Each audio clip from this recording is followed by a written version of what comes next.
Welcome to the Europe Conversation, where this week my guest is Executive Director of Frontex, Hans Leitens. He says he wants to change the culture of the organisation, where saving lives at sea is a key priority. He also says if he had his way, no migrants would be returned to Libya, where they often face serious human rights abuses. Hans Leitens, Executive Director of Frontex, thank you very much for joining us on the Europe Conversation. You're welcome. So Frontex is 20 years coming up to this year. It was obviously created to protect the border of the European Union, but it's growing. I mean, politically speaking, Ursula von der Leyen, the President of the Commission, would like to increase the staff to around 30,000 from where we are now, which is in and around 3,000 staff. It started actually even less ambitious than that. It started with being more of an information hub, a coordination mechanism, and it was only in 2019 when our mandate became executive. Right now we're still in the build-up, so in 27 we should have 10,000 to be deployed in 2028. One of the things that does obviously come into your mind when you think of Frontex is pushbacks, where we've seen certain coast guards, in particular Greece has been accused of this many times. Obviously Greece is a country that has been very much heavily on the front line when it comes to migration for at least the past decade, but that people are being pushed back away from the coastline, deep into the sea, on unseaworthy vessels where often they die. I mean, we had the case of the Adriana, where 600 people died. And you see all of those images of little children spread around the coastline dead. Can you tell us about that? Because Frontex does come under a lot of criticism for it not taking enough of its responsibility there. Well, to start with, I think every single casualty hurts. Hurts, of course, the families, but also hurts us, because when we took up our job, we promised to serve and protect. So we're not sort of the enemy, they're not our opponents. Migration is a fact of life and we have to deal with it, we have to manage it. So that's to start with. Then secondly, I think it's important that we support the member states. Indeed, we see and we also observe ourselves that sometimes there are incidents.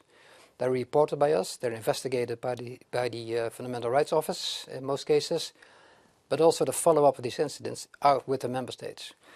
I have to work with the fact that there is a rule of law that's functioning, because it's the Commission who needs to make sure that every member state has a rule of law that functions. Emily O'Reilly, the former EU Ombudsman, was very critical of Frontex, or at least asked the question, is it responsible for saving lives at sea? Because actually you're taking the European Union, the Commission, into this if you abdicate your responsibility. And the Adriana was one case in point. This happens all the time. Difficult thing is, so to start with, we are not a search and rescue agency as such. What we do is, in the course of our mandate, meaning protecting borders, if we run into something that might be a case where a ship is in distress, for example, we play our role in alarming the responsive and responsible member state or third country, depending on where it happens.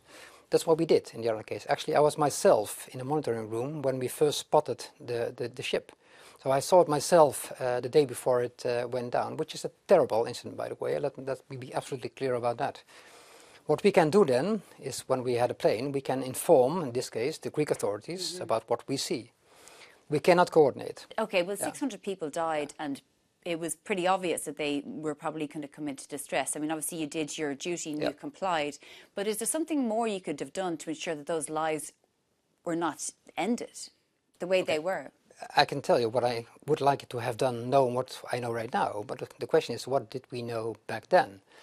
And back then we had one plane flying, and we were instructed to go to another incident south of Crete. That was a real incident. So we had to move on, because the overview of that incident was with the Greek authorities. So then we move on to a next incident where 80 people on board of also a ship in distress. So, okay, if I would have known before what would have happened, then I would have, I mean, we proposed to the Greek authorities to send another plane twice. We have been already clear about that from the day after the incident, that we proposed this to the Greek, and both times was ignored by the Greek authorities. That's their decisions then. Because I think this is a very important point, and I know that your own fundamental rights officer, Jonas Grimheden, has complained about the Greek authorities. There are many investigations regarding Greece and this illegal pushbacks, where migrants are pushed away and often, obviously, suffer. Happy to focus on Greece, but let's first start with we're cooperating with 27 member states and a number of third countries. So the volume of things we do is much bigger than only in Greece. I would like in Greece to happen what I would like to happen in every country with whom we cooperate, that they comply with the rules, and that if there is an incident, and that can happen, that it is duly investigated, and that it has consequences. There's also the investigation into the Syrian family of 4 who went to Greece, applied for asylum legally. Before their asylum process had been completed, they were forcibly put onto a plane. They ended up in Iraq. Of course, they couldn't go back to Syria. One of their complaints is that the Frontex guards, or the guards there, separated the parents from their children. They're trying to make Frontex accountable when it comes to human rights. Yeah. The question actually is not so much about what we did, but about our responsibility. And that is, the question is, okay, should we rely on the decision as it is presented to us by, in this case, Greek authorities, in case we have, let's say, are part of a chain of activities, in this case, a return activity. And our position has been in the past that we cannot, because it's a national responsibility to make that decision, and also to make sure that it's done in a proper way. What we do right now is we check let's say, the step before us. That's as far we can go. But if the judge would decide that we are fully responsible for the whole chain of events, that would make our life very difficult. But again, that's a fact of life then, and then we have to adjust our way of working to that. In the past, Frontex has said that NGOs saving people at sea are a pull factor for migration. Do you believe that that is the case? Well, you never heard me say that. Actually, I sit in the Italian Senate the opposite. I have no proof. Actually, there is scientific proof that it's not the case. So there have been academia looking at the topic, and they proved with duly investigative studies that there's no proof that it is. And I have no proof of that either. So for me, NGOs are part of the ecosystem.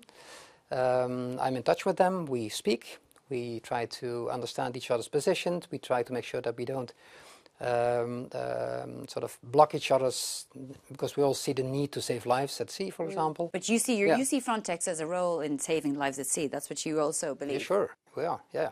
Because we know that Frontex obviously uses drones and planes to spot ships coming in, and often they're brought back to places like Libya, where people, and we've seen the long-standing reporting of this, people often face torture, arbitrary arrest.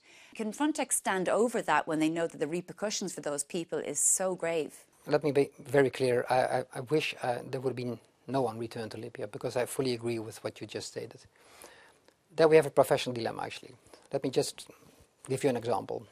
First of all, the Mediterranean is divided in search and rescue zones, and it's not our invention. It's UN law who sort of says, okay, who is responsible where?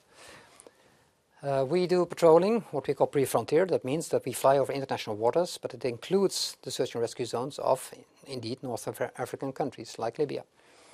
When we spot a ship in distress, there is no doubt in my mind that the first responsibility we have is to save lives. Okay. And if it's in real distress, we relay a mayday call on behalf of the ship. And if it's in Libyan territory, it's the Libyans who have to take the responsibility, and they do. And I've been asked, okay, but why don't you just skip the Libyans and only inform the NGOs? But that would mean that I would play with human lives. Because if the NGOs are not available, then there's no coordination, then people might drown. And I cannot take that responsibility. So as much as I do not like people to be returned to Libya, if I have to choose, again, I'd rather save lives than not save lives. Actually, there has been a 38% drop in crossings to the EU, which is actually comparable to the time during COVID when nobody was actually moving. What do you say is the reason for this? In this specific case, I think it has to do, we know actually because we have proof of this, there were two ways how people moved from Tunisia to Lampedusa, for example. First way was use the ships like the Ariana, so bigger Egyptian often fishing vessels, 500-600 people on board. And the other way was using smaller boats. And these were makeshift metal boats. They would construct them in 24 hours. They cost about $1,000, and they could take 30 people on board. The Tunisians stepped up their enforcement there. So they stopped this modus operandi. And that actually explains right now the decrease. Because you mentioned Tunisia and Egypt, and obviously we talked about Libya before that. And the EU has done important deals with those two countries to stem the wave of migration, but would you be concerned about the human rights in those countries? I always have my concerns, and I should take them on board, because everything we do has to be assured by, at the same time, compliance with fundamental rights and also data protection. At the same time, UNHCR is doing work in Libya right now. We are not. IOM is supporting you in the Libyan Coast Guard. So let's not do as if we are sort of a different species. We have to cooperate. Just before I let you go, I want to ask you, are you concerned about the rightward hardline shift amongst member states when it comes to migration? Sometimes it's perhaps tempting to sort of assume that you can be effective in border guarding without complying with fundamental rights. I think this is sort of an illusion. Actually, it's a false contradiction. I think fundamental rights is actually the basis of how we should do it, because we are Europe. We agreed to uphold fundamental rights. We put them actually in our charter. Every country who joined the Union signed by the cross to do this. And do you think that you'll be able to make sure that that is pervasive within the organisation of Frontex, given, as you mentioned, the Frontex before you joined seemed to have, let's say, not as much regard for that? You have to have transparency, and it's not just about the incidents. It's about recruitment. It's about being a fair organisation, being a diverse organisation, both in gender but also in nationalities. So I think it means a lot, and it's actually an attribute of culture. And as you know, culture is very difficult to change, but I think we're making steps right now. I think it will take for sure the rest of my mandate, which is another 3 years, to really change it. And it's not only depending on me, I think it's depending on all of the leadership of Frontex. Well, Hans Leitens, Executive Director of Frontex, thank you very much for joining us on the Europe Conversation. You're welcome.